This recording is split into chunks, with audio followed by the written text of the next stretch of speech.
Tidak hanya digunakan untuk keperluan pribadi dan keluarga mantan Menteri Pertanian Syahrul Yassin Limpo, aliran uang pungli dan gratifikasi di Kementan juga diduga mengalir ke pimpinan Komisi 4 DPR. Bagaimana menelusuri aliran uang ini? Betulkah praktek pungli dan gratifikasi lazim terjadi di kementerian? Kita akan bahas dengan Zainur Rohman, peneliti Pukat Universitas Gadjah Mada. Selamat sore, Mas Zainur. Selamat sore Mbak Elvira. Mas Zainur, ada dugaan aliran uang kepemimpinan Komisi 4 DPR seperti tadi disampaikan oleh KPK. Sekali lagi ini kemudian menguatkan adanya dugaan praktek kong kali kong, eksekutif dan legislatif. Apa yang kemudian harus dilakukan KPK untuk membuktikan adanya aliran uang ini? Yang pertama menurut saya pimpinan Komisi 4 perlu dipanggil untuk memberikan keterangan di depan persidangan. Kalau di depan persidangan, maka seorang saksi tidak dapat memberikan keterangan bohong. Kalaupun memberikan keterangan bohong, itu dapat diancam dengan pidana di luar dugaan penerimaan suap atau gratifikasi dari Menteri Pertanian ini.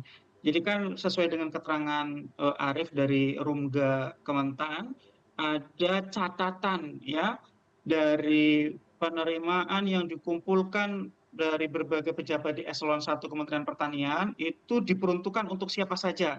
Nah, di dalam buku catatan ini itu ada catatan yang menunjukkan bahwa alokasi dana yang dikumpulkan dari para penyedia barang dan jasa maupun dari para eselon 1 di Kementan itu ada yang diperuntukkan untuk Komisi 4 DPR RI. Nah, bahkan kalau kita ingat Pak Elvira, sebenarnya beberapa bulan lalu itu rumah salah satu pimpinan Komisi 4 itu sudah digeledah oleh KPK RI.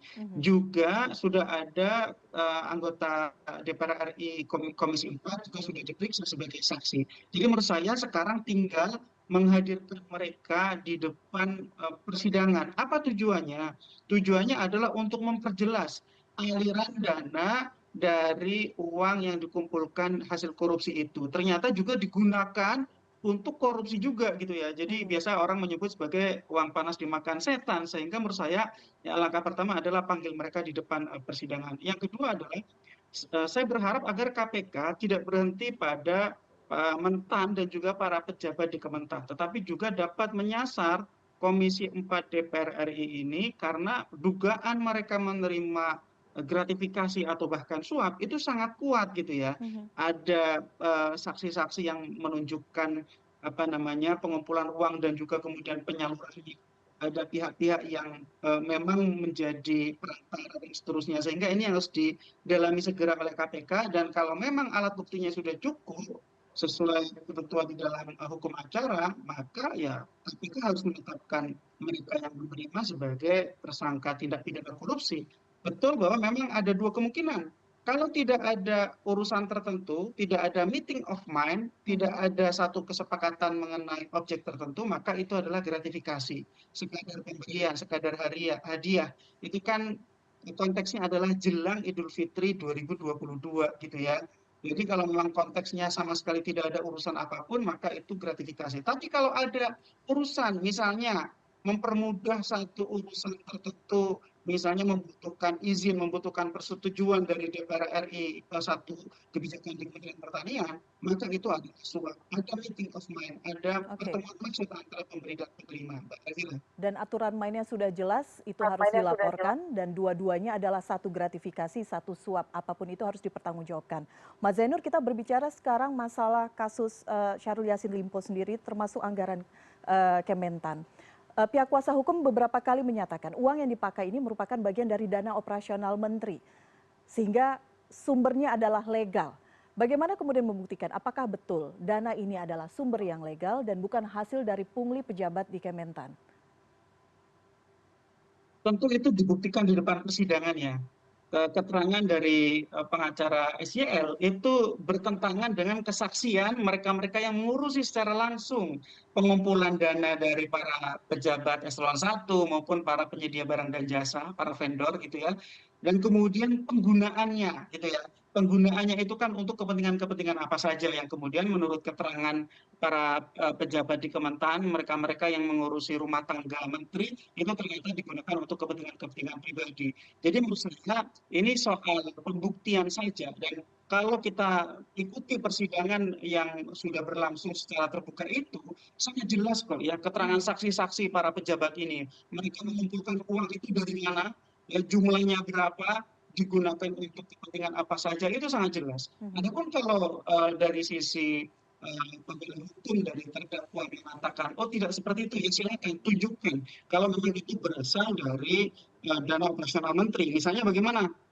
Misalnya dengan menunjukkan bukti transfer atau bukti pengambilan uang dan kemudian penyerahannya, disertai misalnya dengan keterangan dari saksi-saksi. Tetapi sejauh ini keterangan dari pihak dari SEL ini tidak didukung keterangan saksi-saksi yang memang sehari-hari mengurus kepentingan pribadi maupun rumah tangga dari Menteri SEL. Jadi saya sangat percaya bahwa dakwaan jaksa penuntut umum dari KPK ini akan terbukti mhm. bahwa uang yang untuk kepentingan pribadi itu adalah uang yang dikumpulkan dari publik kepada para pejabat eselon 1 Kementerian Pertanian dan juga dari vendor. Sehingga Mhm. saya sih sangat percaya dakwaan dari JPU akan terbukti karena itulah yang kita lihat di depan persidangan, bahkan dengan dilakukan pemeriksaan silang ya itu sangat jelas asal uang dari mana, jumlahnya berapa, digunakan untuk apa, semuanya menyatakan itu adalah uang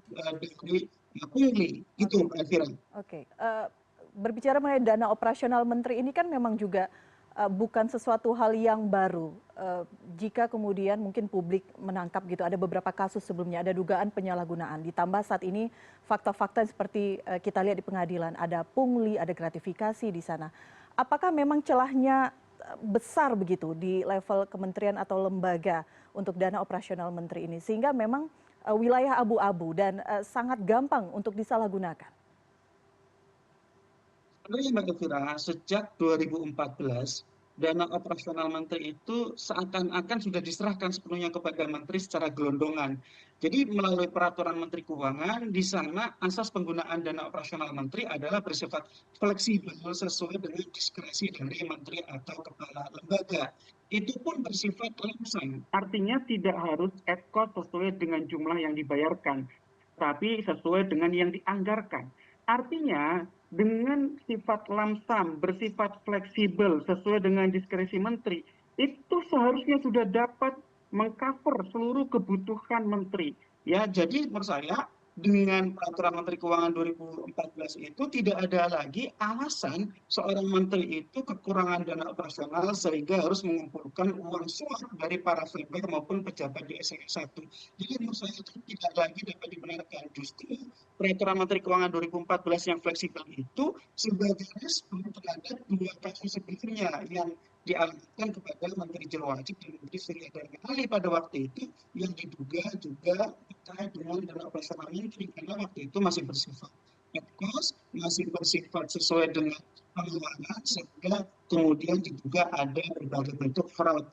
Nah, dengan situasi sekarang yang sudah terserah penggunaannya oleh menteri, sebenarnya seluruh kebutuhan itu sudah tercover. Tetapi memang kebutuhan-kebutuhan itu adalah kebutuhan-kebutuhan yang bersifat kedinasan. Mhm. Ketika sudah sampai kepada anak beli spare part mobil, cucu harus sunat, harus kondangan, harus beli skincare dan seterusnya, itu sudah di luar urusan kedinasan. Tetapi itu pun sebenarnya bisa menggunakan dana operasional menteri kalau memang yang menjadi hak dari menteri tersebut.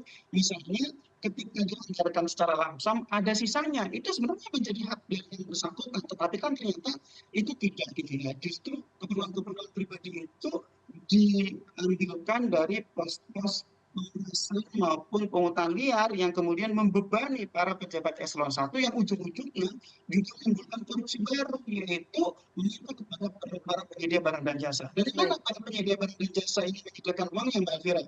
Tentu dari antara lain adalah kemungkinan melakukan markup terhadap harga dari suatu barang atau juga melakukan berbagai macam apa namanya efisiensi sehingga itu sangat berpengaruh terhadap kualitas barang dan jasa yang diadakan oleh Kementerian Pertanian, Mbak Elvira. Baik. Oke, singkat saja karena waktu kita sudah habis. Kesaksian para saksi di persidangan, salah satunya mengungkap mereka tidak berani untuk membuka ini, kasus ini, melaporkan karena memang ada relasi kuasa di sana, tidak ada ancaman secara langsung dari menteri, tapi memang tiba-tiba ada perpindahan posisi secara struktural. Bagaimana kemudian kita bisa memutus ataupun setidaknya mendorong sejumlah orang untuk berani menjadi whistleblower? Ya, memang dalam satu organisasi yang rusak, whistleblower itu justru terancam ya. Salah satu ancaman paling ditakutkan oleh pejabat adalah ancaman terhadap karirnya. Tetapi kita berharap para penyelenggara negara, khususnya di level menengah, di level bawah, itu untuk berani speak up menggunakan saluran yang aman. Salah satunya adalah KPK Whistleblowing System (KWS). Jadi ketika tidak percaya kepada whistleblowing system di kementerian atau lembaga atau instansinya masing-masing, maka dapat memanfaatkan whistleblowing system yang tersambung kepada KPK RI.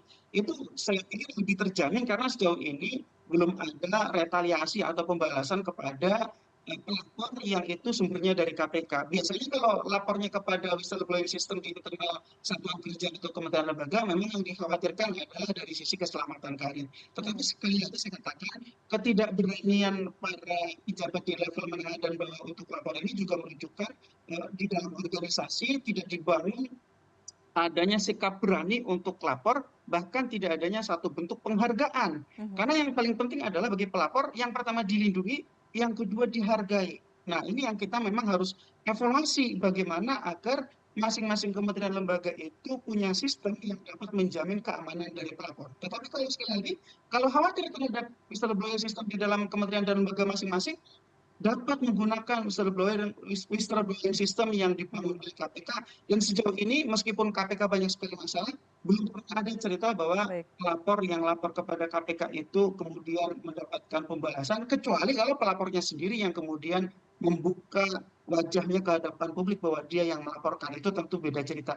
Jadi sejauh ini saya masih berharap bahwa para penyelenggara negara mau untuk lapor, Mbak Elvira, Baik. demi menyelamatkan institusinya dan juga untuk menyelamatkan republik dari perilaku tidak bertanggung jawab para pencuri uang rakyat, Mbak Elvira. Baik, Mas Zainur, terima kasih sekali lagi. Mas Zainur Roman, peneliti Pukat Universitas Gadjah Mada, sudah berbincang bersama kami di CNN Indonesia Newsroom. Selamat sore, Mas. Selamat sore, Mbak Elvira.